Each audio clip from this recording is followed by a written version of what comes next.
Here we are back at the Arthritis Broadcast Network. My name is Kelly English, and I'm from the Arthritis Research Canada's Patient Advisory Board in Vancouver, BC. Today I'm talking to Dr. Sasha Bernatsky. Have I pronounced that right? Absolutely.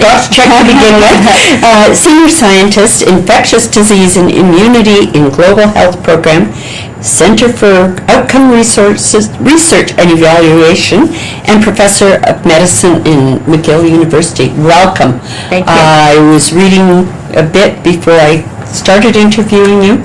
I'm surprised you've got time to talk to us. Oh, absolutely. So like I said, this is a priority. It's wonderful to be able to talk to you guys and support your work in getting the message out to the Perfect. I know that we have a lot of patients that are quite interested in this topic. So, first, tell me a little bit about yourself and how you got into this field. Well, in general, as a rheumatologist, I was interested in the clinical investigation side of things very early on, and I was given some opportunities, first in the context of a clinical trial called SMILE, which was led by Paul Fortin, who's has won the Senior Investigator Award this year. So that was actually my first exposure when I was a rheumatology trainee to a clinical trial that was investigator-driven. And he was asking a question that was really important for patients and people who take care of rheumatology patients, particularly lupus. And I use the results from that study every single day. So, whereas before there wasn't a lot of use of methotrexate in lupus, we're using it in the indications that it works. And so that was my first exposure. From there, I went to do training with Anne Clark in Montreal. In Montreal, yes. Yeah, I'm from Western Canada, but you stayed in Montreal. Yeah, that's right. So, but McGill's a great place, and there's a wonderful research community there, including some people who are really interested in pragmatic trials. So this year, I've been collaborating with investigator Robin Tamlin, who is setting up a platform that could support more pragmatic trials at McGill, because I think all across Canada, there's more we could do for pragmatic trials. So we're just sorry for our listeners. What do you mean by pragmatic trials? So I was. I think one of the reasons why you wanted me to talk today was to tell you about the pragmatic trials workshop that Glen Hazlewood and I are organizing. So today, Glen will be telling everybody about an introduction to pragmatic clinical trials. And the answer, what is a pragmatic trial, is on one level it's very simple, and on a deeper level it's a little more complicated, like anything in life. So a pragmatic trial is a clinical trial that tells us about what's going on in the real world. It happens in the real world. So when I think of a randomized controlled trial, an RCT, the first thing that pops in my head is one of those huge multi-million-dollar pharmaceutical trials where you have people who are enrolled with strict criteria, strict follow-up. And while that can tell you, for example, about a drug's efficacy, it doesn't necessarily tell you what happens in the real world. Because, for example, they might exclude patients who are seniors or have comorbid conditions. And in the real world, that's what we have to deal with. So pragmatic trials were meant to be a way where you could still use some of the concepts of an RCT. So, for example, randomization and good clinical trial principles, but in a setting where there's less stringency, for example, in the inclusion criteria. So it's a real world. Well, real world. Yes. Right.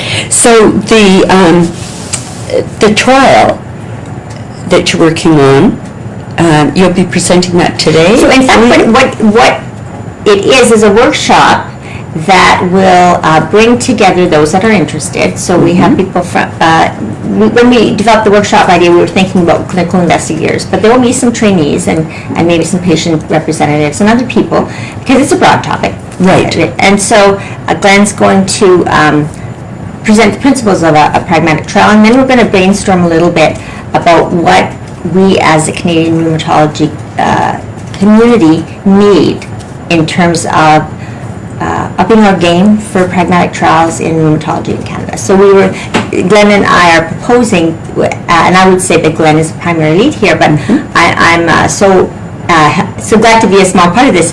So then the idea is to establish a bit of a network, to bring people together. I think in Canada we're fortunate that we have a fairly close-knit rheumatology community, but it's a growing community, and so we think this is a way for maybe people to bring ideas together, for us to network, stay in touch, and maybe start building some capacity.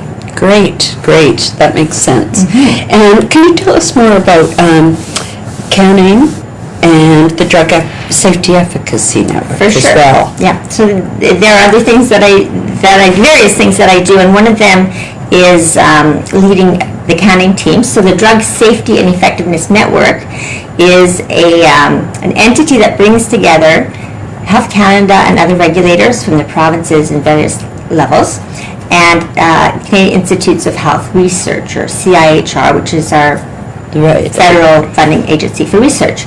So the concept was to bring the regulators, people who needed information, together and link them with researchers or research groups. So we have different research teams, and CANAIM is one of them.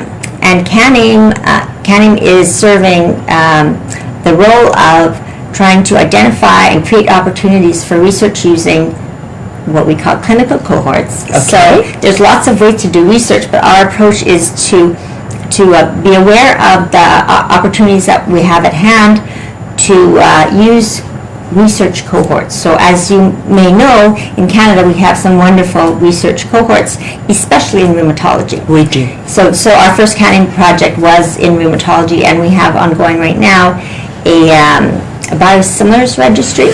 So this is a really key project, I think, bringing together both the inflammatory bowel disease and the rheumatic disease community. So all the indications in those two groups and beyond where biologics are used. Right. And so the Public Health Agency, the Health Canada's Marketed Health Products Directorate and other divisions are always in need of more information about therapies, particularly when there are therapies that are may have potential side effects. So this biosimilars registry is actually enrolling people who are both on biosimilars and the originator drugs, and comparing outcomes. So it's across Canada. It's a 5-year project. We'll be enrolling people for the next year and a bit, and then doing follow-up so that everybody has at least 2 years of follow-up. Okay. So things like how long people stay on a drug, is it different if you're taking a biosimilar versus a biooriginator, and other important patient-centered outcomes. I noticed that biosimilars were, there's a big announcement today in Ontario on biosimilars. So it's a hot topic, no matter where you go. That's right. In Canada and outside Canada. That's right. So what's the most exciting thing that you think has happened this year and is happening this year in CRA? Well, last night there was a presentation on the microbiome, so that's definitely been a hot topic for a while. And one thing that I think is exciting about that is it helps us, presents us with a new opportunity to think about health and disease, and how badly we need to personalize care, and how badly we need to think of the whole person, including their diet. Right. And it's really interesting, although unfortunately I think we don't have a great handle on what interventions are the best ones for each individual patient when it comes to diet. At least we're starting to understand that it's valid for a patient to be asking, what should I do about my diet? And for us to be a little aware about, what are the healthiest choices for somebody who's trying to be their best self, living with arthritis. I find it's a really big topic, big topic. And every time one of these diet cure for rheumatoid arthritis or whatever comes out, there's more and more questions. Or someone will say, I'm better if I don't have starch in my diet, or the next person will say, well, I'm better if I don't have milk in my diet, or whatever. So I think you're right that maybe we'll be able to answer some of those questions in the future. Well, that would be great. I do think that it's always individualized. So I say to the patient, well, if you feel better on a gluten-free diet or whatever, pay attention to that. And so there's also, I mean, I do try to, tell them what I know from the literature. They may be interested, for example, in knowing that in lupus there was a trial that looked at flaxseed. They may ask about fish oils because that's kind of been a topic of interest. Yeah. And so what I try to help the patient understand when I'm talking to them about diet is like a healthy diet. That's the key thing. So what links things like fish or flaxseed is those healthy omegas, So kind of focusing on that helps a lot. The other thing that I've found is one thing is controlling the rheumatoid arthritis or the lupus or whatever you have, but sometimes people have other things going on like irritable bowel syndrome. Exactly. Yeah, and so there are sometimes dietary things that they can think of, but that's not necessarily just for their arthritis. It's kind of it's their whole body. That's right. Exactly right. And hot topic. Can I go off my medication if I try such and such a diet, or is this something you recommend? And I get this all the time. Well, I don't want to take medication. I'm newly diagnosed. I'm going to just try diet instead. Are there any advantages or disadvantages to doing that? I really put you on the spot. I'm sorry. Well, the thing is, I'm rheumatology, and I'm sure you've heard that one before. Well, the interesting thing is maybe we haven't heard it as much as it's on the minds of patients, because unfortunately, we don't always hear when a patient is taking their medication or not. And so I think I mentioned that in the past. Sometimes I've been seeing people periodically, how you doing? These are your medications. And then one day they say, oh, those medications that I told you I've been taking for the past 3 years or 5 years or 10 years, I haven't actually been taking them. Nowadays, we have a few more ways of verifying people are actually refilling their prescriptions and not, but obviously we need to have these conversations. We can't just say to the patient, you have to take your drugs and it goes two ways. Well, the patients have to tell you. Yeah, that's right. That's right. And ask you. Right, but this is, one of the themes globally is personalized medicine, right? And individualizing, perhaps individualizing the discussion as well as the ultimate decisions. That's right. And I ask that because having been 20 years on the internet with over 1,000 people, it's always the first thing. I don't want to take meds first, so I'm going to try my diet first. Right. And I don't think I think it's complementary. For sure, both hand in hand. Exactly. Ideally. Exactly. Do you have any questions from the audience, Anita? Do you have any tips for patients on how to achieve a low-cost, healthy diet? That's a really good question. One of the things that grieves me is I think you do need money sometimes to buy, for example, organic, if you're looking for organic food. So tips on how to have a low-cost, healthy diet. I think it's kind of different levels. In fact, we're aware that the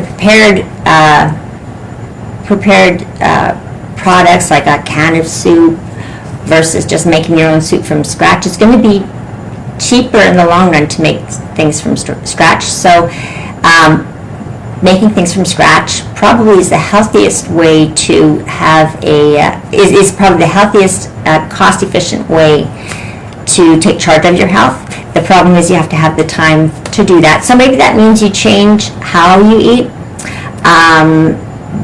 but definitely try to get away from the processed foods. So somebody said once, you should try to make your groceries be ones that don't have a barcode on it. So load up with like fruits and vegetables and things that haven't been processed. So that's one thing. That way maybe you'll be able to get in more of the fruits and vegetables, which can be a little bit more costly. Of course, always buying things in season, buying local can help out as well. And then it's interesting because, of course, there's been some movement towards recommendations for a healthy diet away from meat and more towards, maybe you will only have meat once a month, but you'll be having fish or chicken, or say fish, a couple times a week, and then meat alternatives. So I mean, eggs, cheese, nuts, legumes. Those tend to be less expensive, and they're good sources of what we need to keep. And a lot less health. sodium too, which of course. Processed stuff has a lot of sodium, which many of us have to watch as well. That's right. That's right. Anything else, Nita? Thank you so much for visiting us. Thank you. We always get a lot from your talks, It's and wonderful. we know our patients too. Thank you. Thank you.